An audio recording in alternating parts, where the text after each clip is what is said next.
Si vous êtes dans Daniel chapitre 6, on va simplement relire le verset 3 déjà. Daniel chapitre 6, verset 3, c'est notre chapitre référence, vous pouvez garder quelque chose dedans. On va y revenir vraiment à travers le message, et pas seulement dans Daniel 6, on va aussi aller dans d'autres chapitres de Daniel. Regardez Daniel chapitre 6, verset 3, il est dit « Puis ce Daniel fut préféré au président et au prince, parce qu'un excellent esprit était en lui, et le roi pensait à l'établir sur le royaume entier. » Et j'ai donné le titre du message aujourd'hui, « Un esprit excellent pour 2026 ». On pourrait dire « Être d'un esprit excellent pour 2026 ». Et donc c'est le message de la nouvelle année, comme j'ai dit dans les annonces. On va célébrer la nouvelle année 2026. Donc, bonne année encore à tout le monde. Et bonne année à ceux qui nous écoutent aussi en ligne. Et il y a des personnes qui nous écoutent fidèlement en ligne. Donc on leur souhaite une bonne année. Et on veut célébrer 2026 par un message biblique et un message plus personnel aujourd'hui, comme je l'ai dit. Un message vraiment pour qu'on s'encourage avec la parole de Dieu à aller de l'avant, parce qu'on veut se fortifier, on veut s'encourager avec la parole de Dieu, on veut s'exhorter, et c'est aussi un message pour se challenger, pour s'améliorer.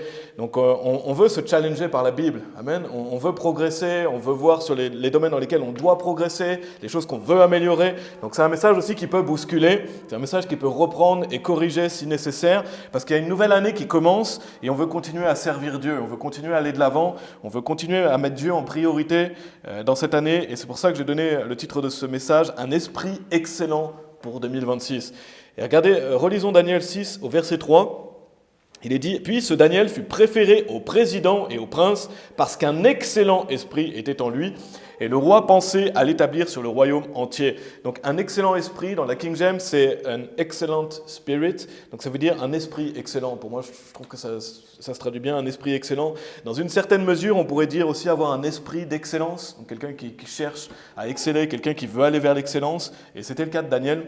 Mais on va étudier ça ensemble aujourd'hui, et on va étudier comment on peut l'appliquer dans nos vies respectives. Donc pour introduire, tournez dans le chapitre 5, si vous voulez bien, Daniel chapitre 5, donc là vous êtes dans Daniel chapitre 6, mais pour introduire ce message, on va voir le contexte de ce passage. Et qu'est-ce qu'on peut entendre par un esprit excellent? Et c'est la première partie, je l'ai nommé simplement un esprit excellent, pour qu'on voit le contexte où c'est mentionné et pour qu'on voit comment on peut le traduire, comment on peut l'appliquer. On verra par la suite dans les autres parties comment l'appliquer. Mais regardez dans Daniel chapitre 5, si vous êtes familier avec le livre de Daniel, juste avant ça relate un événement, regardez au verset 1. Donc c'est juste avant le Daniel chapitre 6. Regardez au verset 1, il est dit « Le roi Belchazar fit un grand festin à 1000 de ses seigneurs et but du vin devant les 1000. » Donc si vous êtes familier avec qui est Belchazar, c'était le fils de Nebuchadnezzar, qui est assez connu, qui était un grand roi de Babylone. C'était un puissant roi. Donc il a pris la succession de son père. Regardez la suite, au verset 2, il est dit... On va simplement déjà lire le verset 2, il est dit « Belchazar, tandis qu'il goûtait le vin, commanda qu'on apporte les ustensiles d'or et d'argent que son père Nebuchadnezzar avait enlevés du temple qui était à Jérusalem, afin que les rois et ses princes, ses femmes et ses concubines puissent y boire. » Donc qu'est-ce qu'on peut lire dans ce passage ici dans Daniel? C'est un festin, on peut dire un festin mondain, n'est-ce pas? On est clairement dans un festin mondain ici, c'est comme, on pourrait dire, une beuverie. Je ne sais pas si vous connaissez ce mot-là, si je le dis correctement, on appelle ça une beuverie, donc des gens qui boivent, et ici qui célèbrent quelque chose ensemble en buvant de l'alcool. Et c'est ce qu'on retrouve de manière massive dans nos sociétés, n'est-ce pas? De manière massive, les gens célèbrent souvent en buvant de l'alcool. Ils célèbrent en buvant de l'alcool, et notamment on vient de célébrer la fin de l'année 2025, on vient de célébrer le début de l'année 2026. Quand on y pense, que ce soit dans les discothèques, dans les bars, ou même chez eux, qu'est-ce que la plupart des gens font?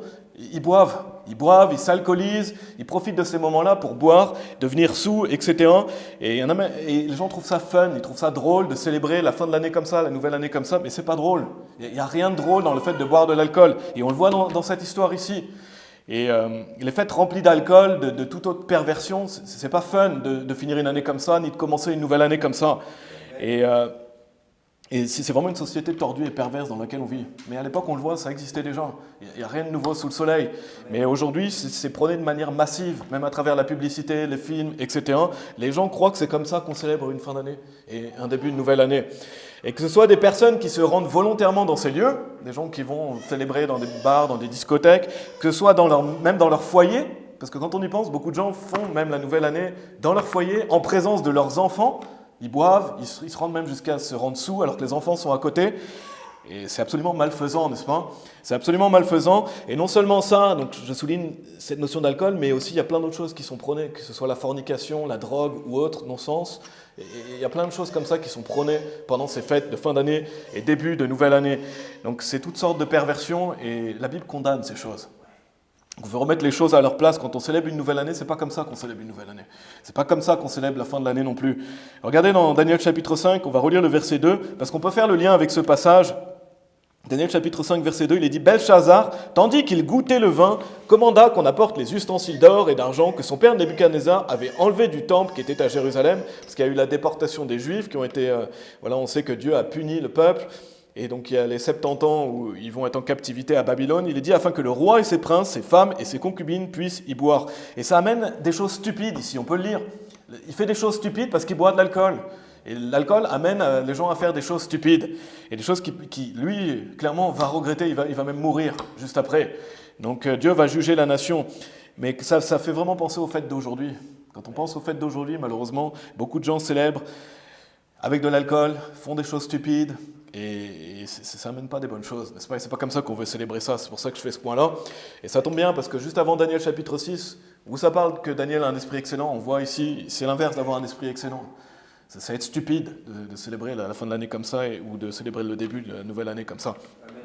Et ça fait penser aux fêtes d'aujourd'hui. Et souvent, les personnes s'habillent bien. Quand c'est le nouvel an, les gens s'habillent bien. Parfois, ils payent même de la nourriture assez chère, même de l'alcool assez cher, parce que, comme s'ils payaient l'alcool plus cher, ça faisait que la fête était meilleure. Ils vont dans des lieux luxueux aussi. Il y a des gens qui payent cher des entrées dans certains lieux pour aller célébrer la nouvelle année ou autre. Mais il y a un point que je veux faire aussi, tourner dans Romains chapitre 14. Donc beaucoup de gens mettent en avant ces fêtes, mais il n'y a rien de mal à bien s'habiller, et je veux bien faire le point là-dessus. Le problème ici, c'est le contexte. C'est pareil, pour moi, il n'y a rien de mal à célébrer la fin d'une année et le début d'une nouvelle année. Le problème, c'est comment les gens le célèbrent ici. Et on le voit un exemple ici, parce que je trouve qu'il n'y a rien de mal à célébrer la nouvelle année. Je trouve que c'est personnellement un bon temps à prendre de bien finir. On avait vu la semaine dernière, notamment un message pour bien finir l'année, justement, prendre le temps de remercier Dieu, se souvenir de Dieu, etc. Donc je pense que c'est un bon moment pour se rappeler tous les bienfaits de Dieu, se fixer des objectifs pour la nouvelle année, aller de l'avant. Donc je trouve que c'est une bonne chose personnellement de prendre du temps pour ça, de penser à la nouvelle année. Et on l'avait vu notamment la semaine dernière, donc je crois que c'est une bonne chose. Après, aujourd'hui, justement, on fait un message pour la nouvelle année, parce que je pense que c'est bien d'avoir des objectifs, des bonnes résolutions, d'avoir une vision personnelle, et vers où on va, et des objectifs personnels, spirituels. Mais il n'y a pas d'obligation à célébrer ça non plus. Regardez Romains chapitre 14, verset 5. Romains 14, verset 5, il est dit « Un homme estime un jour au-dessus d'un autre estime chaque jour étant pareil, que chaque homme soit pleinement persuadé dans sa propre intelligence. » Donc si quelqu'un ne veut pas célébrer la nouvelle année, chacun fait comme il veut. La Bible dit que vous soyez persuadé dans votre propre intelligence. Donc vous voulez célébrer la nouvelle année, faites-le, vous ne voulez pas, faites-le pas. C'est pareil pour Noël d'ailleurs. Et Noël, nous, on veut célébrer Noël parce que c'est une belle fête, on veut se remémorer ce que le Seigneur Jésus-Christ a fait pour nous, mais on sait bien sûr que Jésus n'est pas forcément né le 25 décembre. Mais peu importe, ce qui est important, c'est qu'est-ce qu'on célèbre à Noël. Et d'avoir un moment pour se rappeler ça, faire des messages par rapport à ça. Donc, je trouve que c'est une bonne chose. Mais si quelqu'un ne veut pas faire Noël parce qu'il est pleinement persuadé, qu'il ne le fasse pas. Que chacun soit persuadé dans sa propre intelligence, mais pas d'obligation de célébrer la nouvelle année, chacun est libre, mais en tout cas, mon avis personnel, je trouve que c'est une bonne idée, je ne sais pas ce que vous en pensez, mais c'est une bonne idée de se fixer des objectifs, d'aller de l'avant, de revenir sur ce que Dieu a fait pour nous, si c'est bien dirigé, parce qu'on le voit, par exemple, dans Daniel chapitre 5, même si ce n'était pas forcément pour la fin d'année, début d'année, malheureusement, beaucoup de gens dirigent mal, ils finissent mal leur nouvelle année, ils commencent mal la nouvelle année aussi. Si vous commencez la nouvelle année par une beuverie, ce n'est pas une bonne idée, n'est-ce pas ? Donc voilà, que chacun soit pleinement persuadé, mais je trouve que c'est bien de faire un message pour la nouvelle année. Si vous ne le célébrez pas, chacun est libre, mais en tout cas, c'est bien d'avoir une vision pour cette année. Et c'est bien de penser à ses objectifs. Et pourquoi je trouve que c'est bien ? Premièrement, envers le Seigneur, de penser à, comme on a vu la semaine dernière, qu'est-ce que Dieu a fait pour nous, qu'est-ce qu'on veut faire pour Dieu cette année. Aussi en famille, c'est bien de célébrer ça aussi. C'est une belle fête familiale. Et aussi entre frères et sœurs. Et c'est pour ça qu'on fait un message aussi. Je trouve que c'est bien de célébrer la nouvelle année ensemble. Donc le problème, c'est comment la majorité des gens célèbrent ça. Donc dans ce passage de Daniel chapitre 5, dans une certaine mesure, on peut voir que malheureusement, massivement aujourd'hui, c'est comme ça que sont célébrées les fins d'année, les débuts de nouvelle année. Regardez Daniel chapitre 5, relisons versets 3 et 4. Versets 3 et 4. Il est dit, alors on apporta les ustensiles d'or qui avaient été enlevés du temple de la maison de Dieu qui était à Jérusalem, et le roi et ses princes, ses femmes et ses concubines y burent. Ils burent du vin et louèrent les dieux d'or et d'argent, de cuivre jaune, de fer, de bois et de pierre. Donc non seulement l'alcool, mais il y a aussi la débauche. Et la Bible nous décrit certaines choses, je ne vais pas aller dans les détails, mais on ne préfère pas savoir forcément dans les détails ce qui s'est passé. Mais non seulement il y a l'alcool, mais il y a aussi les faux dieux. Il y a aussi les faux dieux. Ici, pareil, de nos jours, de manière massive, en fin d'année, début d'année, les gens célèbrent des faux dieux. Déjà parce qu'ils sont dans une fausse religion. Et on veut que les gens dans les fausses religions soient sauvés, mais il y a beaucoup de gens qui célèbrent des faux dieux et louent leurs faux dieux pour la nouvelle année, l'année qui est passée. Donc malheureusement, c'est de l'idolâtrie. Mais aussi, il y a des gens qui prônent massivement les idoles de la vie pendant cette période-là. Et ils pensent à comment je vais devenir riche l'année prochaine. Et c'est toute leur préoccupation. Et ils louent les faux dieux d'argent, les faux dieux d'or, etc. Donc les idoles de la vie. Et c'est pas comme ça non plus qu'on veut célébrer la nouvelle année, n'est-ce pas? Tournez dans Éphésiens chapitre 5, si vous voulez bien. Éphésiens chapitre 5, je ne vais pas développer, mais voilà, c'est aussi ce qu'on voit dans ce passage-là, louer des faux dieux. Et regardez Éphésiens chapitre 5, on y était allé la semaine dernière, on avait lu le verset 19 et 20. Regardez le verset 18, il est dit « Et ne soyez pas enivrés par le vin dans lequel est l'excès, mais soyez remplis de l'esprit. » Donc la Bible est claire, elle dit de ne pas boire d'alcool. J'avais fait un message sur l'alcool récemment, donc je ne vais pas développer en détail, je vous encourage à l'écouter si vous voulez bien, mais notez bien que la Bible dit, elle oppose le fait d'être rempli d'esprit et le fait de boire de l'alcool. Pourquoi? Parce que vous ne pouvez pas boire de l'alcool et être rempli de l'esprit. Vous ne pouvez pas être considéré comme quelqu'un de sobre si vous buvez de l'alcool. Donc il y a une opposition ici. On ne peut pas être sobre et boire de l'alcool, et c'est intéressant parce que si vous faites quelques recherches, je vais vous lire un texte sur Wikipédia. Par rapport à l'alcool, j'ai noté une boisson spiritueuse ou un spiritueux, également alcool fort, est une boisson alcoolisée obtenue par distillation de produits ayant subi une fermentation alcoolique. Le terme spiritueux, dérivé du latin spiritus, désigne le produit de la distillation qui, à l'origine, était perçu comme l'âme de la boisson alcoolisée. De cette essence spirituelle proviendraient les vertus supposées de l'eau de vie. Donc c'est intéressant comme c'est appelé un spiritueux. L'alcool fort, la Bible dit « Ne soyez pas enivrés par le vin dans lequel est l'excès, mais soyez remplis de l'esprit ». Donc c'est pas un hasard si Dieu nous dit ça, parce que d'une certaine manière, on pourrait dire « Ne soyez pas remplis de l'esprit de l'alcool, mais soyez remplis de l'esprit ». Et la Bible oppose les deux, parce que vous ne pouvez pas être un buveur d'alcool et être rempli de l'esprit, c'est pas possible.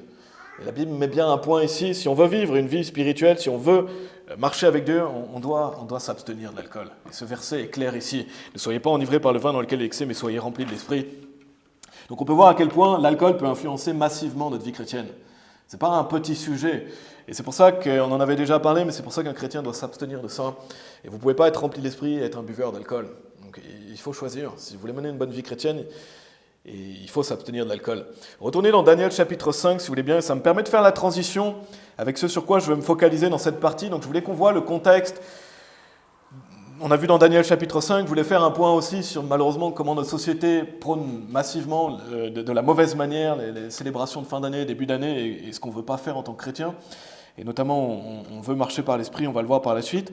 Mais c'était la première partie, un esprit excellent, on est toujours dedans. Mais avoir un esprit excellent, ce n'est pas être dans une beuverie perverse qui par la suite va mal finir et s'alcooliser. Non, parce que Dieu va juger cette nation. Il va juger son roi. Et si vous êtes familier avec le passage, on ne va pas lire tout le passage, ce serait trop long, mais il y a des doigts qui vont apparaître, comme les doigts d'une main d'homme, qui vont apparaître pendant cette fête et écrire un message sur un mur. Et donc le roi va vouloir connaître l'interprétation parce qu'il est effrayé, il se demande ce qui se passe, il voit ce message écrit sur le mur. Regardez au verset 12. Au verset 12, donc je dis, je ne vais pas lire tout le passage si vous voulez relire Daniel chapitre 5, mais la reine va dire qu'il y a un homme qui est capable d'interpréter, c'est Daniel. Et regardez au verset 12 et 13, il est dit « D'autant plus qu'un excellent esprit », donc en parlant de Daniel, donc la reine dit ça, « et de connaissance et de compréhension pour interpréter les rêves et démontrer les phrases obscures et décelant les difficultés ont été trouvées en lui. Daniel, que le roi avait nommé Beltéchazar, maintenant donc que Daniel soit appelé et il montrera l'interprétation. » Donc la reine dit « Appelez Daniel, il va vous donner l'interprétation de ce rêve. » Alors Daniel fut amené devant le roi. Et le roi parla et dit à Daniel, « Es-tu ce Daniel, lequel est l'un des enfants de la captivité de Juda, que le roi mon père a amené hors de la juiverie ?» Et donc, là où je vais me focaliser, pourquoi on lit ce passage ensemble, c'est que la reine, en parlant de Daniel, ici, elle dit « D'autant plus qu'un excellent esprit ». Donc, et un peu plus loin, il dit « ont été trouvés en lui ». Donc on voit cette notion déjà de cet esprit excellent qu'on retrouve aussi dans Daniel 6, on le voit déjà mention dans Daniel chapitre 5. Donc Daniel avait un esprit excellent, et on voit une partie de pourquoi il avait un esprit excellent. Regardez, il est dit « et de connaissance et de compréhension pour interpréter les rêves, et démontrant les phrases obscures et décelant les difficultés ont été trouvées en lui ». C'est une des raisons pourquoi on dit qu'il a un esprit excellent, c'est qu'il était capable d'interpréter les rêves. Il avait beaucoup de sagesse, de connaissance, de compréhension. On le voit donc que Daniel interprète les rêves. À Nebuchadnezzar aussi, ici, il décèle le message. Regardez au verset 30, toujours dans Daniel chapitre 5. Donc Daniel va donner l'interprétation. Il va prêcher le jugement de Dieu sur cette nation. Et regardez à la fin du chapitre, il est dit au verset 30, « Et cette même nuit, Belchazzar, le roi des Chaldéens, fut tué. » Donc la prophétie va vite s'accomplir ici. Parce que c'est la même chose pour nous, quand Dieu prophétise quelque chose, ça va s'accomplir. Et c'est pour ça que ces messages sont importants, parce que si on veut plaire à Dieu, si on veut avoir la faveur de Dieu, on doit tendre vers cet esprit excellent, parce que c'est sûr que si vous tendez vers ça, ça va arriver. Et là, on voit Daniel qui interprète le rêve, et Dieu n'a pas tardé à accomplir ce qu'il avait dit qu'il ferait. Et c'est toujours comme ça dans la Bible, Dieu va toujours accomplir ce qu'il a dit qu'il ferait, n'est-ce pas? Et ici, on voit au verset 30 que le roi meurt, et Darius, le maître, prit le royaume, étant âgé d'environ 62 ans. Donc ça, c'est Daniel chapitre 5. Maintenant, regardez Daniel chapitre 6, versets 1 à 3. Donc on voit la mention d'un esprit excellent. C'est ça que je voulais souligner surtout. Regardez Daniel chapitre 6, verset 1 à 3. Il est dit « Il plut à Darius », donc c'est le roi qui va prendre la succession. Donc voilà, Babylone va être jugée.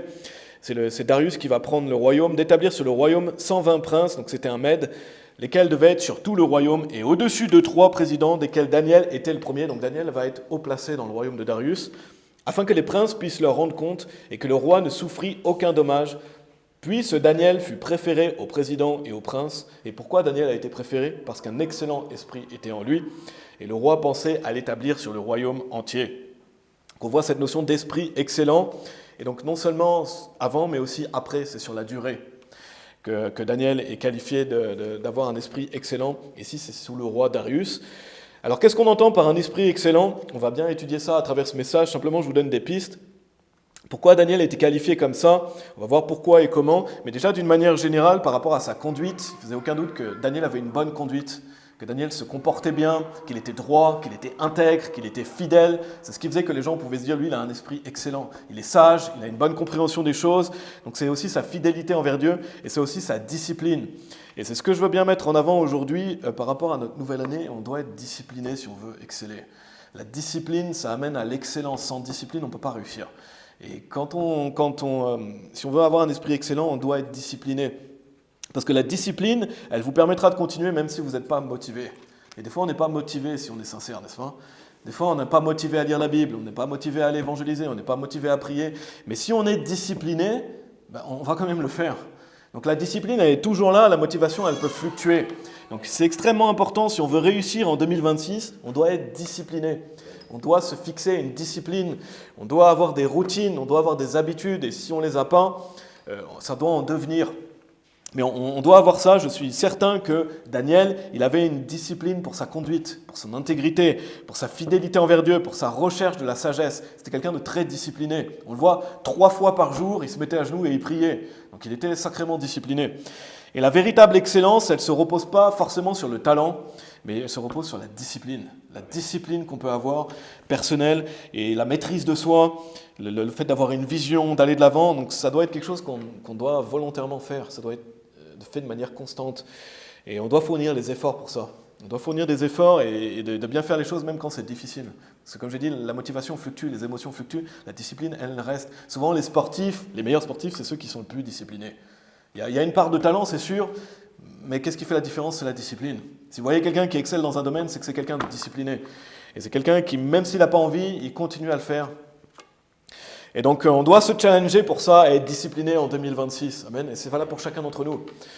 Si on veut continuer, si vous l'avez été en 2025, Dieu soit loué, on veut continuer à l'être. Parce que c'est année après année et on doit toujours progresser si on est honnête. Mais si on n'a pas été assez discipliné en 2025, alors on doit être discipliné en 2026 si on veut exceller, si on veut réussir. Et ça rejoint ce qu'on a vu, soyez remplis de l'esprit. Le fait d'être rempli d'esprit, ça nous aide d'avoir cette discipline. Quand on a la discipline, on va aussi marcher par l'esprit, donc c'est étroitement relié. Donc tournez dans Colossiens chapitre 3 si vous voulez bien. Colossiens chapitre 3. Donc le fait d'être rempli de l'esprit et le fait aussi de marcher par l'esprit, parce que si on veut aller vers cet esprit d'excellence en 2026, ou si on veut continuer sur la lignée de 2025, on doit marcher par l'esprit en 2026. Et c'est un point que je veux faire à travers cet esprit excellent. Et j'espère que c'est ce qu'on veut. Amen. J'espère que chacun d'entre nous, aujourd'hui, on est déterminé à vouloir marcher par l'esprit en 2026, à s'améliorer. Parce qu'on sait que Daniel, il n'était pas sans péché. Il était un être humain comme nous. Il avait des tentations, il avait des failles, il avait sa chair, on est tous pécheurs. Donc avoir un esprit d'excellence, ça ne veut pas dire être quelqu'un qui n'a pas de péché. Parce que dans ces cas-là, personne n'a un esprit d'excellence. Ça ne veut pas dire quelqu'un qui ne fait pas de faute. Ça ne veut pas dire quelqu'un qui ne fait pas d'erreur. Ça ne veut pas dire que c'est quelqu'un qui n'a pas de manquement. Non, ça veut dire que c'est quelqu'un de complet. Et c'est quelqu'un qui tend vers cette excellence.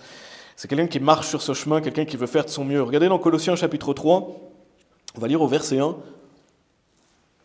C'est un bon passage, je trouve, pour justement commencer une nouvelle année aussi. Colossiens chapitre 3, verset 1. Il est dit, « Si donc vous êtes ressuscités avec Christ, et quand on est sauvé, c'est comme si on était déjà ressuscité avec Christ, n'est-ce pas ? Cherchez ces choses lesquelles sont en haut, où Christ est assis à la main droite de Dieu. Mettez votre affection sur les choses d'en haut et non sur les choses sur la terre, car vous êtes morts et votre vie est cachée avec Christ en Dieu. » Donc un excellent moyen d'avoir une bonne année 2026 dans le Seigneur, de continuer à le servir, d'avoir cet esprit d'excellence, c'est ce qui est écrit ici. Mettez votre affection sur les choses d'en haut et non sur les choses sur la terre. Amen. Et on doit continuellement se rappeler ça. On doit mettre nos affections sur les choses célestes et non sur les choses temporaires ici, sur la terre. Ça veut dire être spirituellement préoccupé et ça veut dire faire notre priorité des choses de Dieu. Quand on commence une nouvelle année, on doit mettre Dieu en priorité dans ce qu'on va faire pour cette nouvelle année. N'est-ce pas ? Et c'est bien d'avoir des objectifs personnels pour 2026. Je ne sais pas si vous en avez, peut-être que vous n'en avez pas, mais c'est bien d'en avoir. C'est bien d'avoir des objectifs personnels, mais si aucun de nos objectifs personnels est tourné envers Dieu, il y a un sérieux problème. Si vous faites la liste de tous vos objectifs personnels, il n'y a même pas mention de la vie chrétienne ou de Dieu ou quoi que ce soit, ça veut dire que vos objectifs ne sont pas bien situés. Parce que la Bible dit, mettez votre affection sur les choses d'en haut. Donc c'est bien d'avoir des objectifs personnels, mais la priorité, ça doit être Dieu dans nos objectifs personnels, n'est-ce pas ? Et chacun d'entre nous, on doit prendre garde à ça, se rappeler ces choses-là, et c'est un bon moment pour ça, parce qu'on rentre dans une nouvelle année, d'avoir les yeux tournés vers le Seigneur, en haut, parce que sinon ça veut dire qu'on est complètement à côté de la plaque. D'avoir simplement des objectifs personnels sans Dieu. Et c'est pas ça, avoir des objectifs personnels, d'avoir un esprit excellent pour 2026. Donc en 2026, justement, ayons les yeux tournés vers les choses d'en haut. Et ça ne veut pas dire que vous n'allez pas vous préoccuper de ce qui se passe sur Terre. C'est pas ça que ça veut dire. Ça ne veut pas dire que vous avez les yeux dans le ciel pendant toute l'année. C'est pas ça que ça veut dire. Ça veut dire que vous mettez Dieu en priorité dans tout ce que vous faites. Ça ne veut pas dire, moi, je passe mon temps à lire la Bible, à prier, je ne m'occupe plus de ma famille, je ne vais pas travailler. C'est pas ça. Là. Ça veut dire que aussi vous êtes complètement à côté de la plaque, n'est-ce pas ? Parce que mettre Dieu en priorité, ça veut dire dans tous les domaines, que ce soit dans sa famille, que ce soit dans son travail, et avoir cette discipline, ça veut dire vouloir plaire à Dieu dans tout ce qu'on fait. Ça ne veut pas dire je passe mon temps à regarder les nuages et à penser à Dieu. Là, ça veut dire que vous n'avez pas compris ce que c'est que la vie chrétienne, n'est-ce pas ? Et je sais bien sûr que chacun d'entre nous, on a conscience de ça.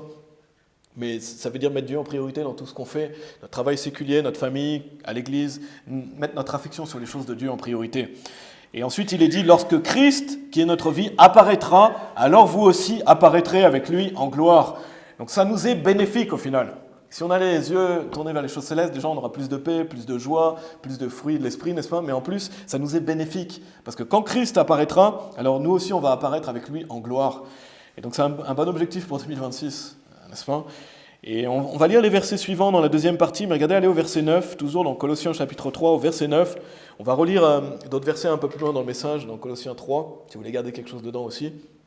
Regardez au verset 9, il est dit « Ne mentez pas l'un à l'autre, puisque vous avez rejeté le vieil homme, ainsi que ses actions, et avez revêtu le nouvel homme, lequel est renouvelé en connaissance d'après l'image de celui qui l'a créé. » Donc la Bible parle de rejeter l'ancien homme, revêtir le nouvel homme. Je vais simplement vous le lire rapidement, mais dans Éphésiens chapitre 4, il y a un passage parallèle, versets 22 à 24, il est dit que vous dépouillez quant à votre ancien comportement le vieil homme, lequel est corrompu selon les convoitises trompeuses, et a été renouvelé dans l'esprit de votre intelligence, et que vous revêtiez le nouvel homme, lequel est créé d'après Dieu en droiture et vraie sainteté. Donc une fois sauvé, comme la Bible nous l'enseigne et comme on sait, on a l'ancien homme et le nouvel homme, n'est-ce pas ? On a cette lutte intérieure entre la chair et l'esprit, et entre l'ancien homme et le nouvel homme, n'est-ce pas ? Et la clé de la réussite, c'est de prendre conscience que l'ancien homme, il est là. on sait que l'ancien homme, il est là, il est toujours là, qu'on ne peut pas le réformer, on ne peut pas le restaurer, on peut pas restaurer et réformer notre ancien homme. Il est corrompu. Et le cœur de l'homme est mauvais. Il est dit corrompu selon les convoitises trompeuses. Donc qu'est-ce qu'on doit faire ? Il est dit être renouvelé dans l'esprit de votre intelligence et que vous revêtiez le nouvel homme. Et il est dit aussi, et avez revêtu le nouvel homme, lequel est renouvelé en connaissance d'après l'image de celui qui l'a créé. Qu'est-ce qu'on peut faire ? Revêtir le nouvel homme. Et c'est comme ça qu'on peut exceller dans la vie. C'est ce nouvel homme que Dieu a créé le jour où on a été sauvé. Et Dieu merci, on a ce nouvel homme. Si vous êtes sauvé, vous avez forcément ce nouvel homme, n'est-ce pas ? Et ce nouvel homme qui veut les choses de Dieu, qui se délègue dans les choses de Dieu, qui a été renouvelé, qui est parfait, qui est sans péché. Et toute personne sauvée a le nouvel homme. Donc, qu'est-ce qu'on doit faire ? Décider de le revêtir, décider de marcher par l'esprit. Et c'est pas automatique. C'est pas automatique. Et automatiquement, je pense que si on est honnête, on sait qu'on va marcher même dans l'ancien homme. Parce qu'on a un choix à faire de marcher dans le nouvel homme. Et c'est pour ça que malheureusement beaucoup de chrétiens ne servent pas Dieu. Pourquoi ? Parce qu'ils marchent automatiquement dans l'ancien homme et ils ne marchent pas dans le nouvel homme. Ils n'ont pas cette discipline qu'on veut justement avoir, parce qu'on n'est pas meilleur qu'un autre. Simplement, on décide de revêtir le nouvel homme et on veut marcher par l'esprit. Donc on doit être déterminé à marcher dans le nouvel homme en 2026. Amen. Et ça, personne ne peut nous forcer à faire ça. On doit volontairement vouloir marcher dans le nouvel homme. Et qu'est-ce qui va se passer si on fait ça ? On ne va pas marcher dans l'ancien homme, on va mortifier la chair, on va marcher par l'esprit, et on ne va pas accomplir le désir de notre chair, parce que notre chair, elle ne veut pas marcher dans le nouvel homme pour la nouvelle année. Notre chair, elle ne veut pas ça. Et quand on ne marche pas dans le nouvel homme, si on marche dans l'ancien homme, on est esclave du péché, on va ruiner notre vie, c'est une certitude. Et c'est pour ça que je crois qu'un message pour la nouvelle année, comme aujourd'hui, c'est bien. Chacun d'entre vous, que ce soit pour vous, pour moi, pour n'importe qui, on doit se rappeler ces choses-là, n'est-ce pas ? De revêtir le nouvel homme, de marcher par l'esprit, d'être motivé à marcher par l'esprit. Et chacun, on doit prendre personnellement cette décision de revêtir le nouvel homme. Et c'est comme ça qu'on peut avoir un esprit d'excellence. Par le nouvel homme parfait que Dieu a créé et qui est en chacun d'entre nous. On l'a lu, lequel est créé d'après Dieu en droiture et vraie sainteté, lequel est renouvelé en connaissance d'après l'image de celui qui l'a créé. Et c'est d'ailleurs ce nouvel homme qui va aller au ciel. Quand on meurt physiquement, c'est notre nouvel homme, notre nouvelle créature, l'enfant de Dieu qui va au ciel. Ce n'est pas notre chair corrompue, et c'est pour ça qu'on est libéré. Et n'oublions jamais ça, on peut revêtir le nouvel homme, on a le choix, et on n'est pas obligé de marcher dans cette chair corrompue. On n'est pas obligé d'accomplir les désirs de la chair, bien sûr. Est-ce qu'on va toujours parfaitement marcher dans le nouvel homme ? Non. Et cet ancien homme, il va nous coller à la peau jusqu'à notre mort. Et je ne sais pas si vous aviez déjà vu des images où vous essayez de vous débarrasser de l'ancien homme. Imaginez, vous le jetez par la fenêtre et en fait, il revient derrière. Il est toujours là. L'ancien homme, il est toujours là. Et chaque jour, ce sera la même chose. C'est pour ça l'importance de la discipline. Être discipliné, vouloir marcher par l'esprit. Et on va voir à travers les autres parties, justement, et vous le savez, c'est des bases de la vie chrétienne, mais comment marcher par l'esprit ? Comment continuer à marcher par l'esprit ? Parce qu'on ne peut pas se débarrasser de notre vivant, de cet ancien homme, mais on peut mortifier l'ancien homme par le nouvel homme. Et c'est relié à cette notion d'être rempli de l'esprit de Dieu et de marcher par l'esprit. C'est pour ça que la première partie, je l'ai appelée un esprit excellent. Comment on peut avoir un esprit excellent ? Par le nouvel homme et en étant rempli de l'esprit. Retournez dans Daniel, si vous voulez bien. Daniel chapitre 6. Donc maintenant, on va voir comment marcher par l'esprit, comment aussi être rempli de l'esprit, c'est étroitement relié, et la discipline qu'on doit avoir justement pour le faire. Être quelqu'un de discipliné en 2026, parce que le titre du message, c'est un esprit excellent pour 2026. Et il y a un point que je ne vais pas souligner aujourd'hui. La semaine dernière, j'ai parlé de chanter. On a parlé de ça, on a parlé des chants, j'avais fait un message sur le chant des forêts. On allait dans Éphésiens chapitre 5, verset 19, si vous vous rappelez, notamment le fait qu'on veut se rappeler à soi-même, on veut chanter dans nos cœurs, etc. On l'avait vu. Ça, c'est un moyen de marcher par l'esprit. Un excellent moyen de marcher par l'esprit, la Bible dit, c'est de chanter, de louer Dieu, de méditer la parole de Dieu. Donc je ne vais pas le développer aujourd'hui, j'en ai parlé brièvement la semaine dernière, parce qu'il y aurait beaucoup de choses à dire. Vous allez voir, le message est quand même assez long, parce qu'il y a beaucoup de points. Mais on va voir l'exemple de Daniel. On va voir plusieurs versets qui nous parlent de Daniel, parce qu'on ne doit pas oublier, donc dans Daniel chapitre 6, regardez au verset 3, je crois que c'était le verset 3, voilà, il est dit « Puis ce Daniel fut préféré au président et au prince, parce qu'un excellent esprit était en lui. » Et donc c'est ce qu'on va voir aujourd'hui. On va voir les bases de la vie chrétienne, c'est des choses qu'on connaît mais qu'on veut se rappeler. Peut-être qu'on a mal fait l'année dernière, peut-être qu'il y a un domaine sur lequel on a péjoré, même sûrement. C'est une incertitude parce qu'on n'est jamais arrivé, donc on doit toujours s'améliorer. Mais il y a peut-être vraiment quelque chose qu'on a trop délaissé ou sur lequel on n'était pas assez discipliné.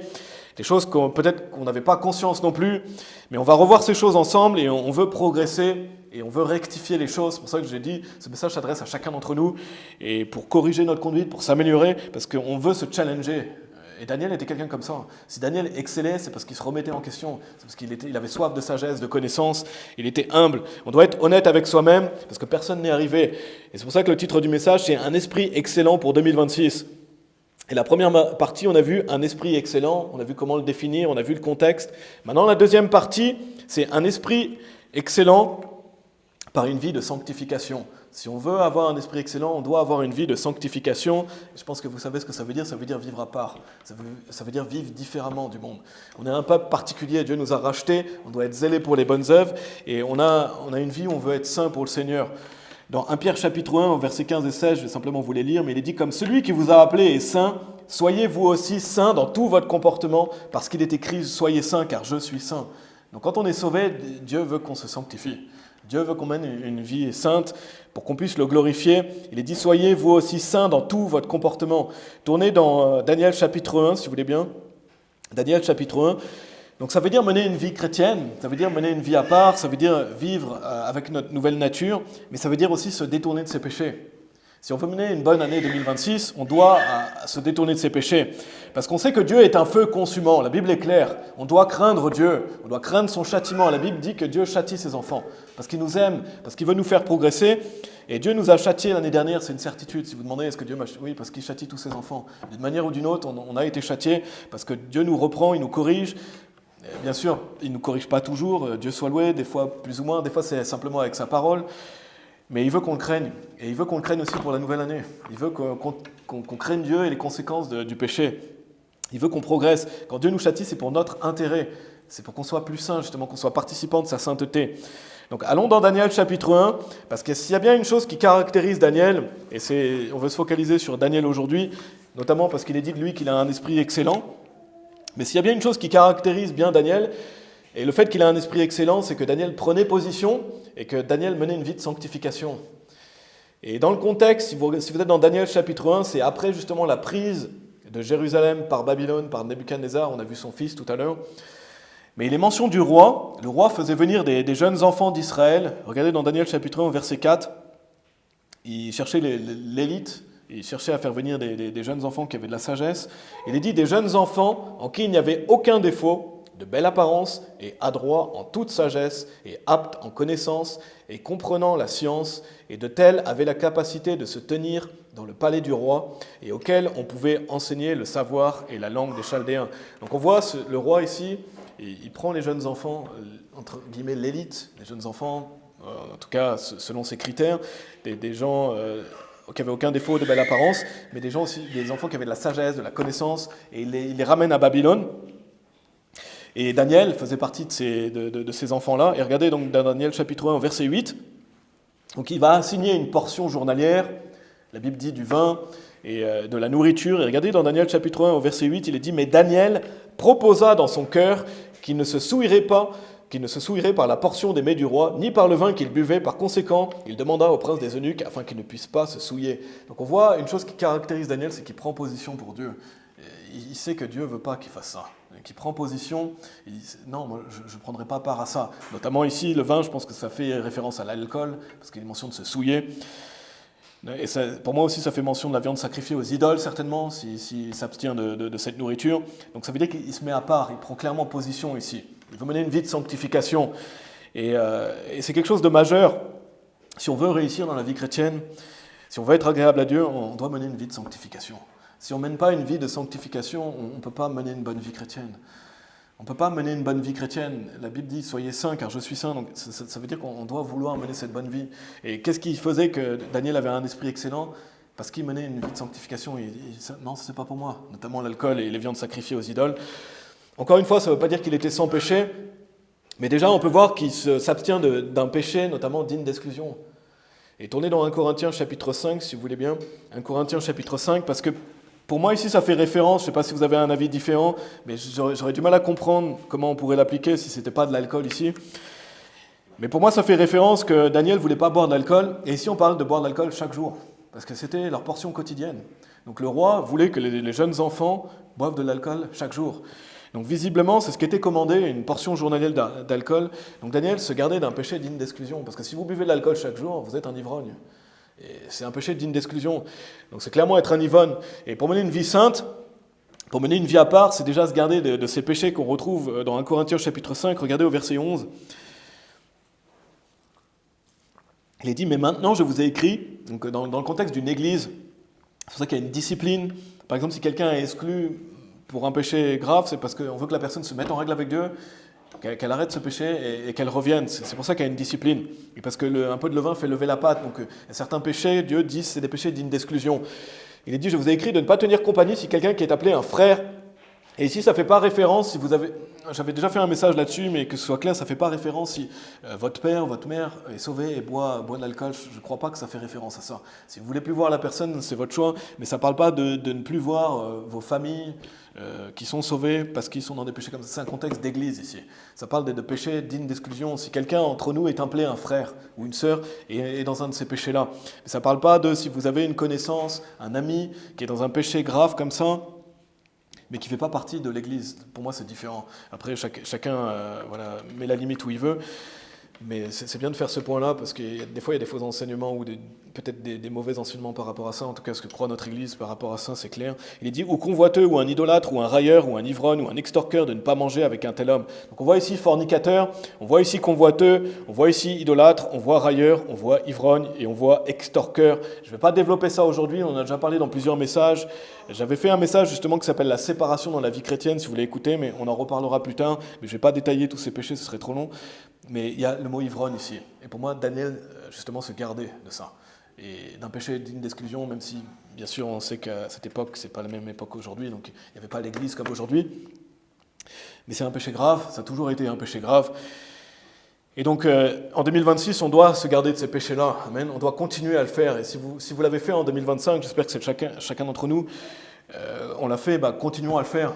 La Bible dit, par exemple, fuyez la fornication, fuyez l'idolâtrie. Pourquoi ? Parce que c'est des péchés auxquels on doit prendre garde. On doit toujours continuer à prendre garde à ça, mener une vie de sanctification. Et si quelqu'un est dans un péché comme ça, clairement, il doit se mettre en règle avec Dieu. Amen. Parce que c'est un péché digne d'exclusion. Donc, quand on est exclu, on est délivré à Satan pour la destruction de la chair. Ce n'est pas dans une situation dans laquelle on veut se mettre, n'est-ce pas ? Donc, on doit craindre Dieu et on doit avoir cette disposition de mener une vie de sanctification. Retournez dans Colossiens chapitre 3, si vous voulez bien.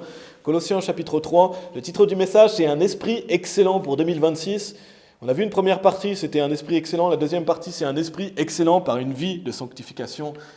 Et c'est clairement ce qui caractérisait Daniel. Notamment ici, on voit un passage, mais c'était dans plein de domaines de sa vie que Daniel menait une vie de sanctification. Et c'est ce qu'on veut aussi pour nous. Regardez dans Colossiens chapitre 3, on y est allé tout à l'heure. Je vous ai dit, on va lire un peu la suite. Regardez au verset 5. Juste après, justement, après avoir parlé qu'on veut mettre notre affection sur les choses d'en haut, qu'on veut marcher par l'esprit, il est dit au verset 5, « Mortifiez donc vos membres, lesquels sont sur la terre, fornication, impureté, affection démesurée, mauvaise concupiscence et convoitise qui est idolâtrie, car c'est à cause de ces choses que le courroux de Dieu vient sur les enfants de la désobéissance. » Donc peut-être que le monde vit comme ça, mais ce n'est pas comme ça qu'on veut vivre en tant que chrétien. Et on l'a lu, de mettre notre affection sur les choses d'en haut, et ici il est mention de mortifier la chair. Et quand il est dit pour moi fornication, impureté, affection démesurée, mauvaise concupiscence, je pense que les quatre choses c'est relié à la fornication ici, parce que c'est un péché majeur la fornication, on le voit dans notre société, avoir des rapports intimes en dehors du mariage entre un homme et une femme. La Bible dit de fuir la fornication. Donc si vous êtes un jeune homme, une jeune femme, si vous êtes célibataire, c'est toujours valable en 2026. On veut fuir la fornication. Et si vous avez un désir de vous marier, Dieu soit loué, priez pour ça. Dieu ne va pas nous tenter au-delà de ce qu'on est capable de supporter. Et Dieu sait ce dont on a besoin, mais on doit fuir la fornication. Et ici, on voit un péché digne d'exclusion. Non seulement ça, mais il est dit aussi, et convoitise qui est idolâtrie. Et la convoitise, c'est de l'idolâtrie aussi. Notamment quand on pense à quelqu'un qui est convoiteux, parce que par exemple dans 1 Corinthiens chapitre 5, c'est pas quelqu'un qui a juste un peu de convoitise, c'est quelqu'un qui est convoiteux. Donc c'est quelqu'un excessif, immodéré. Par exemple quelqu'un qui met l'argent avant les choses de Dieu, qui fait une idole de l'argent, qui est convoiteux, c'est des idoles. Et c'est pour ça que la Bible dit et convoitise qui est idolâtrie. Si quelqu'un est convoiteux par rapport à l'argent, il va faire une idole de l'argent. Et il va mettre l'argent avant Dieu. Et ça va détruire la vie chrétienne. C'est pour ça qu'en début d'année, on doit toujours prendre garde à ça, fuir l'idolâtrie. C'est quelque chose de majeur, l'idolâtrie dans nos vies, auquel on doit prendre garde, parce que c'est prôné massivement dans notre société, par toutes les idoles de la vie. Donc la Bible dit ici, mortifiez donc vos membres. Comment on mortifie nos membres? En marchant par l'esprit, comme on a vu juste avant. Et c'est comme ça qu'on peut être discipliné, et c'est comme ça qu'on peut justement mortifier nos membres. Regardez, il est dit au verset 7, pour 2026, on doit continuer à le faire.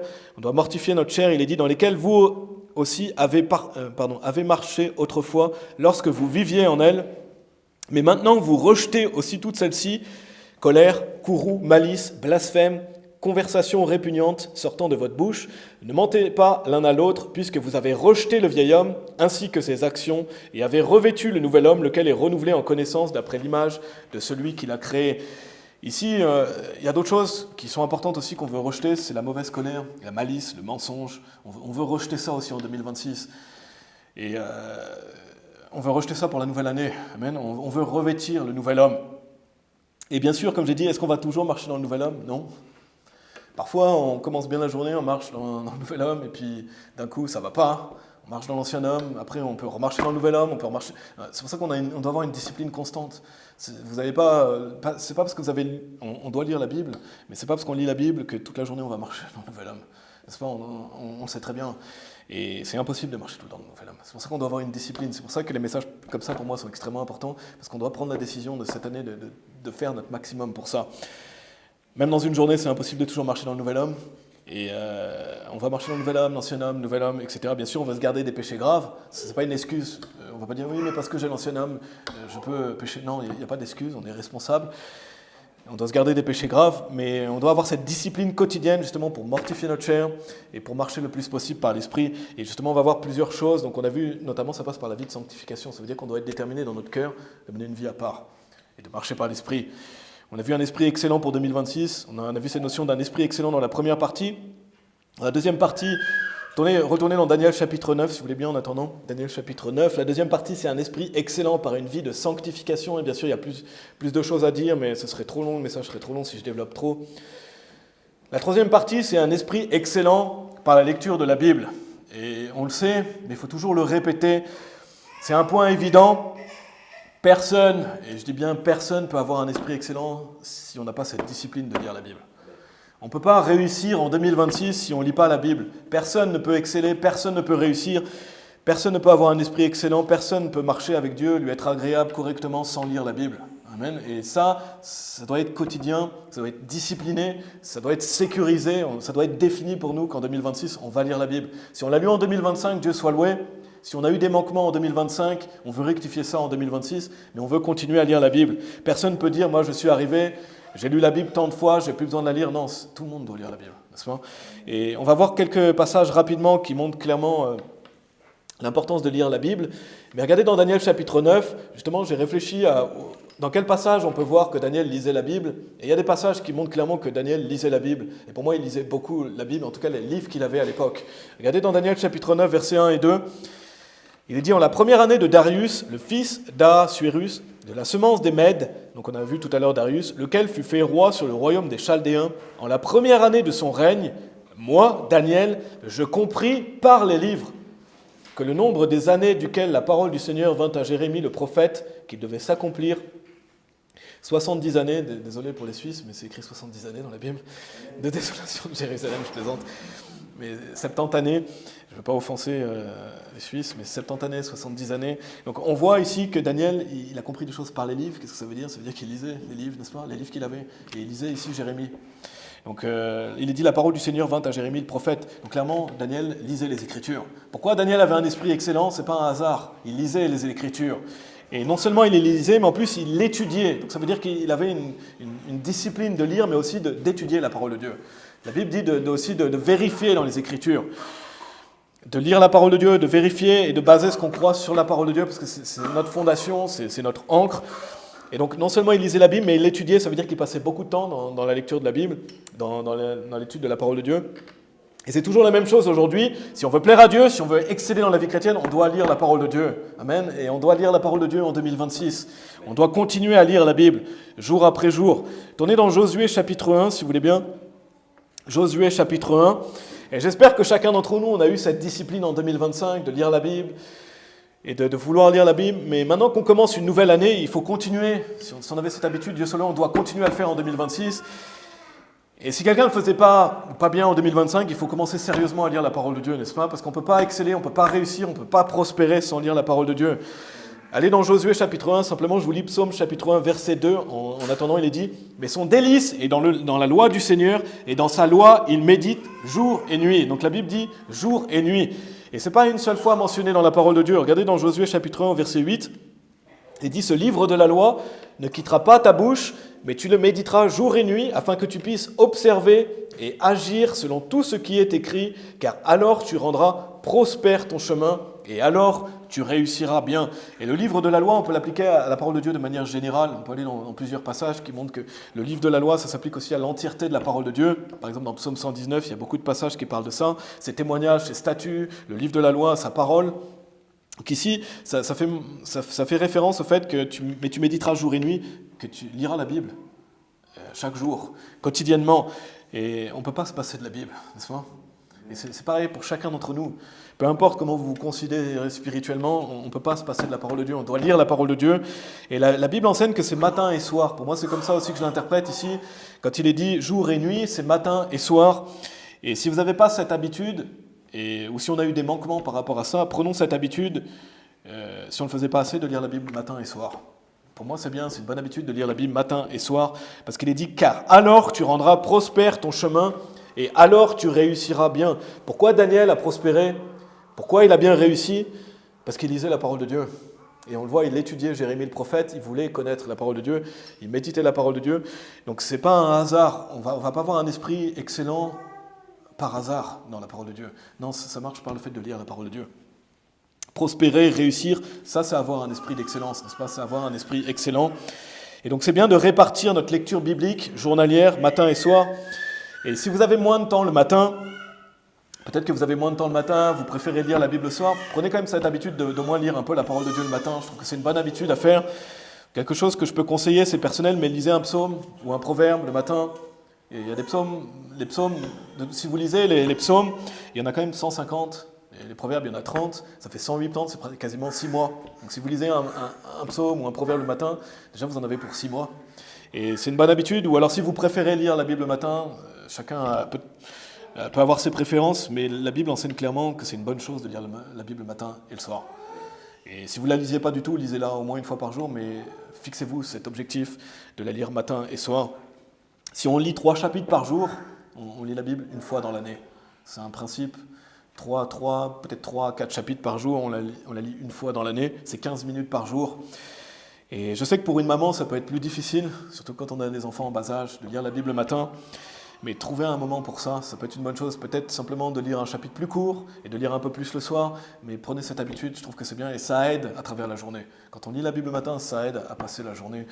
Et on le ressent après, si on a l'habitude et qu'on ne lit pas la Bible le matin, des fois, peut-être qu'on a oublié. Ça peut arriver qu'on oublie, et je ne sais pas si vous avez déjà arrivé d'oublier de lire la Bible le matin ou de ne pas la lire le matin, et vous sentez qu'il y a un truc qui ne va pas dans la journée, et vous vous rendez compte qu'en fait vous n'avez pas lu la Bible le matin, et que vous vous sentez moins bien que d'habitude, parce que ça aide à marcher par l'esprit, ça aide à mettre Dieu en priorité. Donc c'est une bonne chose, la Bible dit jour et nuit, donc c'est une bonne chose d'avoir un objectif pour 2026. Si on ne l'avait pas, on oublie les choses qui sont passées, on va vers les choses devant, n'est-ce pas? Mais prenons cette habitude de lire la Bible matin et soir, et si on la lit, si on lit 3 chapitres par jour, on va la lire une fois par an. C'est 15 minutes par jour. 15 minutes par jour, c'est un bel objectif. Et regardez, tournez dans Daniel chapitre 1, si vous voulez bien. Donc c'est un bel objectif et il faut se fixer cet objectif. Avoir cette discipline, de se dire, moi, cette année, je vais lire la Bible. C'est pas un chou, c'est pas une petite affaire. Peut-être que je vais la lire. Non, je vais lire la Bible cette année, n'est-ce pas? Parce que quelqu'un qui ne lit pas la Bible, il n'est clairement pas en règle avec Dieu. On ne peut pas être en règle avec Dieu si on ne lit pas la Bible, n'est-ce pas? On doit lire sa parole, et je comprends que des fois, il peut y avoir des urgences, etc. Mais on doit prendre cette discipline et faire notre possible pour lire la Bible le matin et le soir, et la lire quotidiennement. Regardez Daniel chapitre 1, verset 17. Être consistant, avoir une discipline, parce que la motivation, comme j'ai dit, elle peut partir. Peut-être en début d'année, vous êtes motivé, vous dites, ouais, je vais lire la Bible, et puis dans 3 jours, j'ai plus envie de lire la Bible. La discipline va vous aider à garder cette motivation. Et vous savez que non, c'est pas un choix. Et le pasteur le disait, je ne sais pas si vous avez écouté, il en a déjà parlé, et c'est vraiment un bon conseil. Si vous luttez avec ça, mettez-vous un rappel sur votre téléphone ou quelque chose à une heure précise, je lis la Bible. Et il expliquait que quand on a un rappel sur le téléphone, on se sent encore plus coupable de ne pas le faire. Parce qu'on voit, c'est écrit lecture de la Bible à 9h. Et mettez-vous quelque chose, si peut-être c'est pas facile pour vous et d'avoir cette discipline, faites en sorte, ça c'est un moyen de mortifier la chair. De prendre les devants sur la chair qui n'a peut-être pas envie de lire la Bible ce matin, mais vous savez que vous devez la lire, peut-être vous l'avez noté quelque part, ou vous avez pris cette discipline. Donc c'est des bons moyens d'avoir une discipline. Regardez Daniel chapitre 1, verset 17. Pour moi, il y a cette notion de lecture de la Bible, mais il y a aussi cette notion du fait de vouloir continuer à apprendre. Regardez dans Daniel chapitre 1, verset 17, il est dit, quant à ces 4 jeunes enfants, ça parle de Daniel, je ne sais pas si je vais mal les mentionner, mais je crois que c'est Shadrach, Meshach et Abednego, les trois aussi qui sont fameux, qui n'ont pas voulu se prosterner devant la statue de Nebuchadnezzar, qui vont être jetés dans la fournaise. Donc c'était aussi trois grands hommes de Dieu qui ont pris position, comme Daniel. Regardez, il est dit, quant à ces 4 jeunes enfants, Dieu leur donna connaissance et facilité d'apprendre et la sagesse, et Daniel avait de la compréhension dans toutes sortes de visions et de rêves. Et ici, on voit que c'est des gens qui avaient connaissance et facilité d'apprendre, mais c'est évident que Daniel, c'est quelqu'un qui voulait apprendre. On l'a vu, il cherchait dans les Écritures. Et donc, on veut continuer à apprendre la parole de Dieu. Comme j'ai dit, on n'est jamais arrivé au bout. Si vous dites, moi j'ai déjà lu la Bible 10 fois, tant mieux, mais continuez. Il y a une 11e fois, il y a une 12e fois, il y a une 13e fois. Si vous l'avez lu une fois, continuez, 2 fois, 3. Et il y a un début à tout, mais continuez à lire la parole de Dieu. Et continuez à vouloir apprendre, parce qu'on se trompe soi-même si on croit qu'on connaît déjà tout. Et par exemple, je pense que ça vous est déjà arrivé, vous allez lire je prends un nombre au hasard, vous avez lu 5 fois la Bible, vous le lisez pour la 6e fois, et vous lisez un texte, vous dites, j'avais jamais vu ça. Et vous le relisez la 7e fois, vous n'avez jamais vu ça non plus, parce qu'il y a des choses qui vont vous parler à certains moments plus que d'autres, et la parole de Dieu est profonde, il faut plus qu'une vie pour l'étudier, n'est-ce pas? Et d'ailleurs, on va l'étudier pendant toute l'éternité. Mais dans Daniel chapitre 1, il dit, Dieu leur donna connaissance et facilité d'apprendre, et la sagesse, d'ailleurs, on doit demander la sagesse à Dieu, n'est-ce pas? Donc on doit vouloir continuer à apprendre, grandir en sagesse, et ça, c'est aussi aller vers l'excellence. Avoir un esprit excellent, c'est continuer à vouloir apprendre, savoir qu'on ne sait pas tout et qu'on veut progresser, parce que si on ne progresse pas, on va régresser. Il y a une règle que Dieu a mis dans l'univers, selon moi, c'est si on ne progresse pas, on régresse. Il n'y a pas de stabilité. C'est pas moi, j'arrête de lire la Bible et je vais continuer à avoir le même niveau. Si vous arrêtez de lire la Bible, vous allez régresser. Et c'est pareil pour tout le monde. On doit avoir ce désir de progresser. C'est aussi une des clés de réussite de la vie chrétienne et de grandir en sagesse.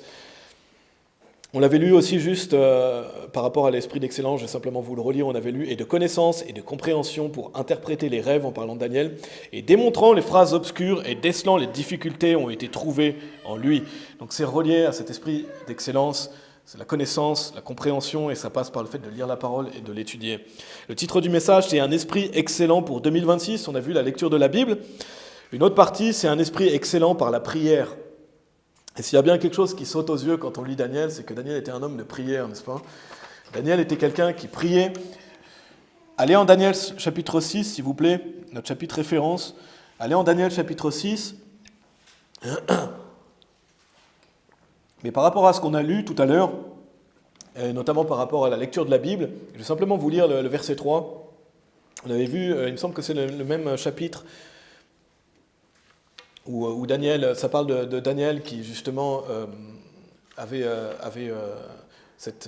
cherchait dans les Écritures. Juste après, il est dit au verset 3, « Et je tournai mon visage vers le Seigneur Dieu, mais allez dans Daniel chapitre 6, pour chercher par la prière et des supplications avec jeûne, et toile de bure et cendre. Et je priai au Seigneur mon Dieu et fis ma confession et dis, ô Seigneur, le Dieu grand et redoutable, qui garde l'alliance et la miséricorde à ceux qui t'aiment et qui garde tes commandements. » Ici, si vous lisez Daniel chapitre, je crois que c'est le chapitre 9, je ne l'ai pas noté dans mes notes ici, mais on voit une longue prière que Daniel fait.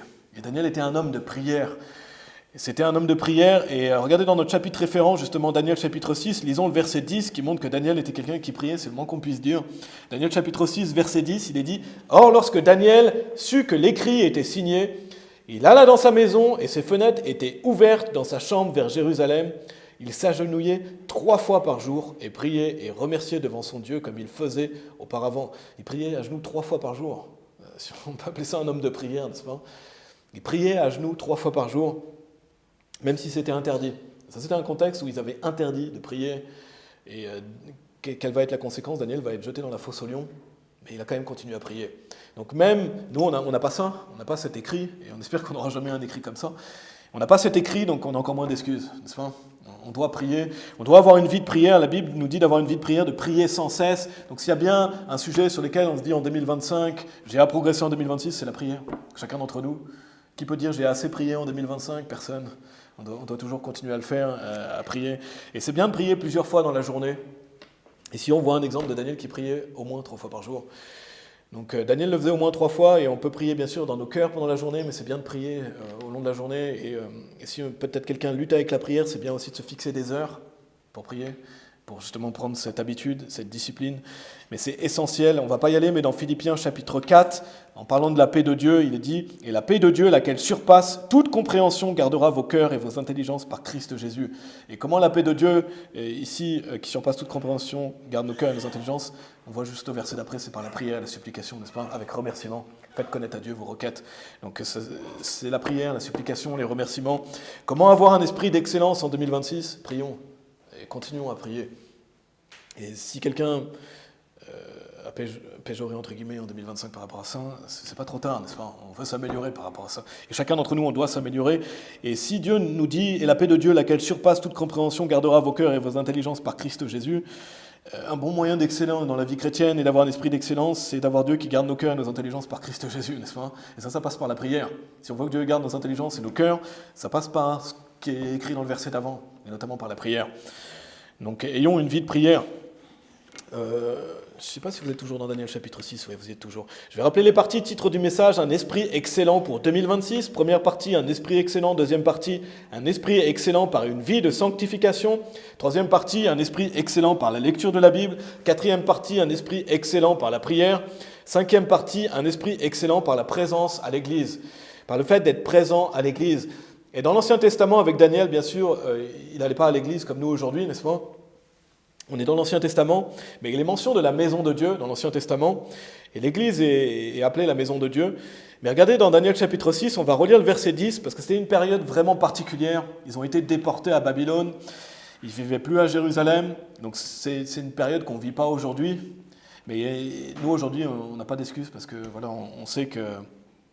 Et on doit chercher une église ou alors faire en sorte, comme j'avais déjà dit dans des messages, évangéliser pour devenir une église, déménager vers une église, ou alors aller dans une église, chercher une église. Mais regardez Daniel chapitre 6, au verset 10, il est dit « Or lorsque Daniel sut que l'écrit était signé, il alla dans sa maison, et ses fenêtres étant ouvertes dans sa chambre vers Jérusalem, il s'agenouillait 3 fois par jour et priait et remerciait devant son Dieu comme il faisait auparavant. » Donc non seulement il y a la prière qui est soulignée ici, mais il le faisait dans sa chambre vers Jérusalem. Et ce n'est pas un hasard si Daniel faisait ça. Alors bien sûr, aujourd'hui, on n'est pas obligé de le faire vers Jérusalem, et merci. On n'est pas obligé d'aller prier devant un faux temple, n'est-ce pas ? Devant des faux juifs, qui ne sont pas les juifs d'aujourd'hui. Mais une application qu'on peut faire aujourd'hui, c'est que Daniel, il ne pouvait pas aller à Jérusalem, il ne pouvait pas aller au temple, mais il faisait en sorte de prier vers Jérusalem. Donc il y a une chose que je peux vous assurer, c'est que s'il y avait une église, Daniel, il serait allé à l'église. Et sa présence à l'église, il aurait eu cette discipline d'aller à l'église. Et si Daniel était vivant aujourd'hui, il serait à l'église. Il serait à l'église, et tournez dans Hébreux chapitre 10, si vous voulez bien, mais il priait vers Jérusalem, parce qu'il en direction de Jérusalem. Et on ne peut pas voir Daniel qui va à l'église, mais s'il pouvait y aller, il y serait allé. Et pour moi, si c'est mentionné ça, ce n'est pas un hasard non plus. Ça montre que Daniel faisait une priorité, il aurait fait une priorité d'aller dans l'Ancien Testament, au temple, dans la maison de Dieu. Et regardez dans Hébreux chapitre 10, versets 24 et 25, c'est un fameux passage. Et préoccupons-nous l'un de l'autre pour nous inciter, donc en parlant entre nous, entre frères et sœurs, pour nous inciter à l'amour et aux bonnes œuvres. N'abandonnons pas le rassemblement de nous-mêmes, comme en est la manière de quelques-uns, mais nous exhortons l'un l'autre, et ainsi d'autant plus comme vous voyez le jour approcher. Donc s'il y a bien une bonne résolution qu'on veut en 2026, c'est notre présence à l'église, n'est-ce pas ? Et ici, on est un groupe qui fait partie de Strong Tower. Donc venir ici, c'est venir dans une extension de Strong Tower. On est un groupe qui fait partie d'une église. Mais pour le moment, on n'a qu'un seul service. Donc faisons une priorité de venir ici, n'est-ce pas ? Est-ce qu'un seul service, c'est trop demandé ? Est-ce qu'un seul service par semaine pour le Dieu de l'univers, c'est trop demandé à quelqu'un ? Je ne crois pas, n'est-ce pas ? Je ne crois pas que ce soit trop demandé. Et bien sûr, je ne parle pas de quelqu'un de malade. Je ne parle pas de quelqu'un qui ne peut pas venir ce jour-là, quelqu'un qui est malade, ou les enfants sont malades. Ou voilà, on sait qu'on a des fois des empêchements, mais je parle de quelqu'un qui est en disposition de venir et qui ne vient pas, parce qu'il ne veut pas venir. Parce que c'est volontaire, quelqu'un qui ne vient pas. Et ici, il dit « N'abandonnons pas le rassemblement de nous-mêmes. » Et après, il dit « Car si nous péchons volontairement. » Donc quelqu'un qui ne vient pas à l'église, il ne vient pas volontairement, à part s'il y a un empêchement, comme j'ai dit. Mais sinon, ça veut dire qu'il a décidé de ne pas venir. Peut-être qu'il a fait d'autres priorités dans sa vie. Peut-être que c'est sa carrière, peut-être que c'est son confort, peut-être que c'est sa famille, dans le sens passer du temps en famille le dimanche, où ça devient, ça prend la place de Dieu, etc. Mais la Bible dit de ne pas abandonner ça. Donc Dieu soit loué si on a été présent en 2025, mais on doit continuer à le faire en 2026. Et personne ne peut forcer quelqu'un à venir. Et on peut prêcher la parole de Dieu, On peut dire venez à l'église, mais on doit vouloir le faire, n'est-ce pas? On doit avoir cette discipline. Et c'est ça, se préoccuper l'un de l'autre aussi. Si vous vous préoccupez des frères et sœurs, si vous aimez les frères et sœurs, vous venez, parce que ça encourage les autres. Ça encourage les autres, ça nous incite aux bonnes œuvres, ça nous encourage, et on veut continuer pour ça. Et d'autant plus, comme on voit le jour approcher, d'autant plus dans les jours dans lesquels on vit, n'est-ce pas? Donc un seul service, je ne crois pas que ce soit trop demandé pour qui que ce soit. Donc si vous n'aviez pas l'habitude de venir, ou pas assez, faites une priorité de venir en 2026. Et c'est ça, avoir un esprit excellent aussi. Je vous assure que Daniel, il serait venu. Et il n'y a pas un Daniel aujourd'hui, mais s'il y avait un Daniel, il serait venu. Et on peut tous être Daniel. Et Daniel était un simple homme comme nous. On va aller rapidement sur les autres points. Tournez dans Daniel chapitre 12, si vous voulez bien. On a vu un esprit excellent par la présence à l'église. Je pourrais plus développer, mais 6e partie, un esprit excellent par le fait d'aller évangéliser. Je ne vais pas trop développer, je ferai un message prochainement sur l'évangélisation. Et c'est pour ça aussi que j'avais mis un temps d'attente par rapport à Luc, l'étude de Luc. Luc chapitre 5, on ira bientôt, ça parle du fameux passage d'être pêcheur d'hommes. Et on fera un message justement sur l'évangélisation. Donc je le mentionne parce que c'est essentiel, mais je ne vais pas le développer. Mais allez dans Daniel chapitre 12. On va voir juste 2 passages rapidement dans Daniel. Daniel chapitre 12, si on se demande où est-ce que l'évangélisation est citée dans Daniel, regardez Daniel chapitre 12, verset 3. C'est Daniel qui l'a écrit et il nous dit « Et les sages brilleront comme la splendeur du firmament, et ceux qui auront instruit beaucoup à la droiture et brilleront comme des étoiles pour toujours et toujours. » Ça, c'est un bon encouragement pour aller évangéliser, n'est-ce pas? Parce que les sages, c'est, la Bible dit dans Proverbe 11.30, « Le fruit de l'homme droit est un arbre de vie, et celui qui gagne des âmes est sage. » Donc celui qui est sage, il va évangéliser. Et si vous voulez être quelqu'un de sage, vous allez évangéliser. Et ça ne veut pas dire être quelqu'un forcément qui parle, ça veut dire venir, prendre part. Ça veut dire être en voie de le devenir. Et même rien que devenir ici, ça contribue à ça. Parce que ça encourage les autres. Et de prier aussi, etc. C'est un travail d'équipe. Chaque personne qui vient ici encourage les autres à aller évangéliser. Chaque personne qui prend part aussi, et Dieu soit loué, mais la Bible dit « Les sages brilleront comme la splendeur du firmament ». Si vous allez évangéliser, vous allez briller un jour comme la splendeur du firmament. Si ce n'est pas un encouragement à aller évangéliser, je ne vois pas ce que c'est, n'est-ce pas? Et c'est Daniel qui l'a écrit. C'est une partie de Daniel. Donc Daniel savait l'importance d'aller évangéliser. Et il dit « Ceux qui auront instruit beaucoup à la droiture brilleront comme des étoiles pour toujours et toujours ». Et c'est aussi instruire les gens à la justice, la droiture, que d'aller prêcher la justice, n'est-ce pas? Et l'évangile. Et ça parle aussi de quelqu'un qui prêche la parole de Dieu. Parce que c'est aussi prêcher la justice. Et donc, la Bible dit que si vous êtes sage, vous allez évangéliser. Donc, si quelqu'un qui a un esprit excellent, il est sage. Et allez dans Daniel chapitre 6. Daniel chapitre 6. Donc, pour sûr, Daniel savait l'importance d'aller évangéliser. Il y a les récompenses éternelles qui vont avec. Et pour moi, dans Daniel chapitre 6, au verset 26, on peut aussi l'appliquer au fait que Daniel, ici, a contribué grandement à l'avancée de l'évangile. Regardez Darius, il dit, au Daniel chapitre 6, verset 26, il est dit... Donc c'est Darius qui parle, on a vu Darius dans le message. « J'établis un décret que dans tout territoire de mon royaume, les hommes tremblent et craignent devant le Dieu de Daniel, car il est le Dieu vivant et constant pour toujours, et son royaume, celui-là même, qui ne sera pas détruit, et sa domination durera même jusqu'à la fin. » Pourquoi Darius a fait ce décret? Parce que Daniel a pris position pour Dieu. Et quelle a été la conséquence? Que le Dieu de la Bible a été exalté, n'est-ce pas? Donc ça, c'est participer massivement à faire connaître le Dieu de la Bible. Et c'est grâce au témoignage de Daniel, c'est grâce à sa prise de position. Donc Daniel était quelqu'un qui participait massivement à l'évangile. C'est une certitude. Et ils n'avaient pas le nom de Jésus-Christ à l'époque. Mais si Darius a fait ce décret, c'est parce que Daniel a pris position. Un seul homme qui a pris position. Et parce que Daniel a survécu à la fosse au lion en ayant confiance en Dieu. On l'a lu, frère Tristan l'a lu dans Daniel chapitre 6. Dieu l'a protégé. Mais grâce à sa prise de position, il y a un décret qui a été fait et ça a participé massivement à faire connaître le vrai Dieu. Et ça montre que Daniel a massivement impacté sa génération. Et il y a d'autres passages dans lesquels on pourrait aller, mais il y a cette notion d'un esprit excellent par le fait d'aller évangéliser. C'était le 6e point. 7e point, allez dans Daniel chapitre 5. Toujours rapidement, Daniel chapitre 5. 7e partie, un esprit excellent par le fait de donner sa dîme.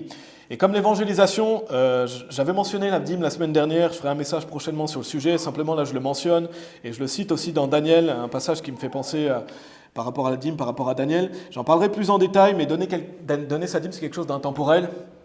C'est pas quelque chose qui a commencé avec Moïse, c'était avant, il y avait Abraham, c'est quelque chose, c'est dans la sagesse éternelle de Dieu, dans les proverbes. C'est pas quelque chose qui a commencé un jour et qui a fini un jour.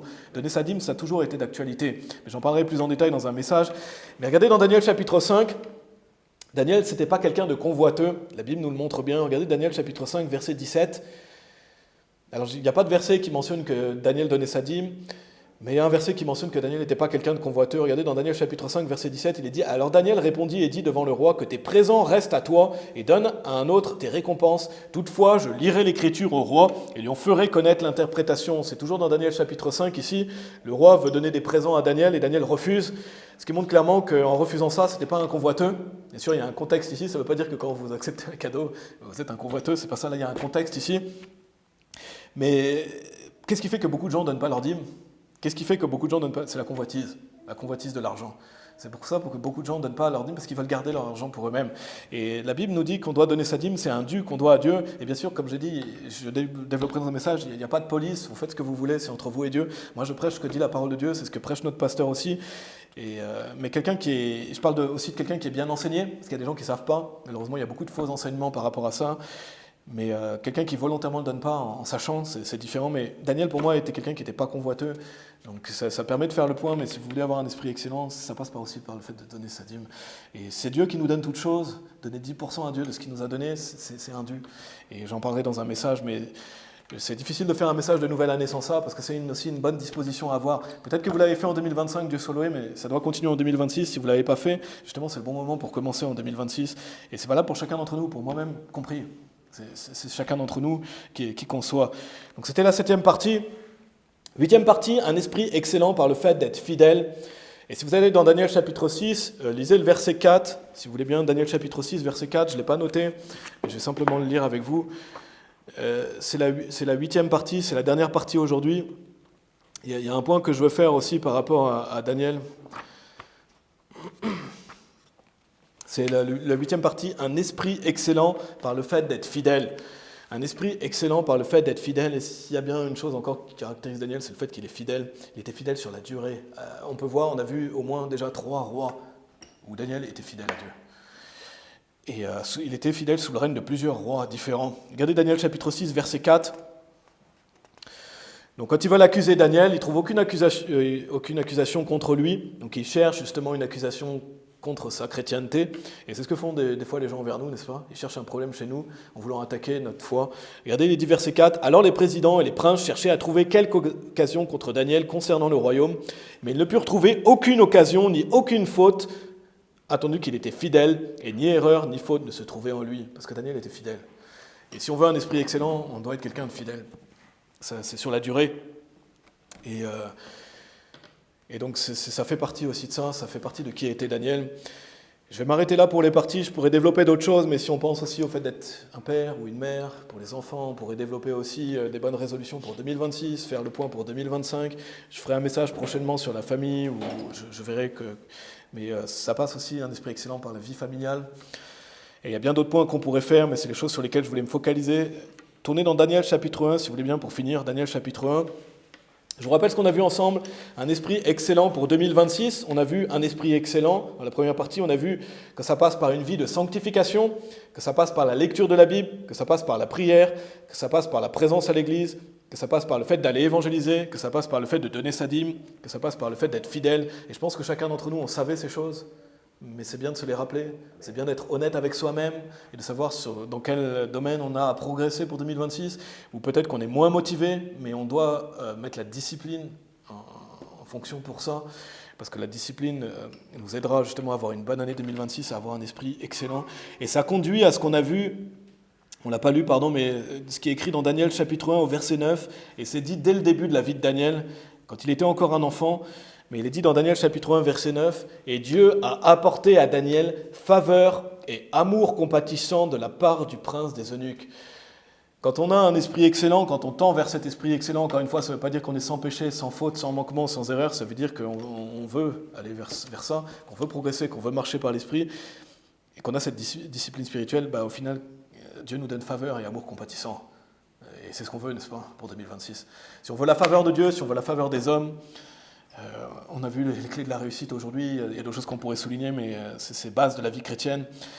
Et on veut ça pour nous en 2026, faveur et amour compatissant qui vient de Dieu, et que Dieu nous donne aussi devant les hommes, amen. Et c'est ce que je souhaite pour chacun d'entre nous. Et j'espère qu'on aura une année excellente par un esprit excellent pour 2026, amen. On va prier.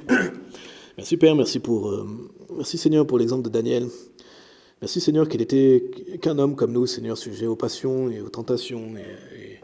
Et Seigneur, c'est un beau modèle, un bel exemple, Seigneur, en plus, quelque chose que je n'ai pas souligné dans le message, mais dès qu'il était enfant, Seigneur, ça nous rappelle aussi l'importance à nous en tant que parents, ou futurs parents, de notre travail, d'élever des enfants pour toi aussi, Seigneur, de les aider, de les conduire, de les élever dans l'instruction et l'admonition du Seigneur, Seigneur, parce que tu donnes amour et bonté compatissante dès le plus jeune âge, Seigneur.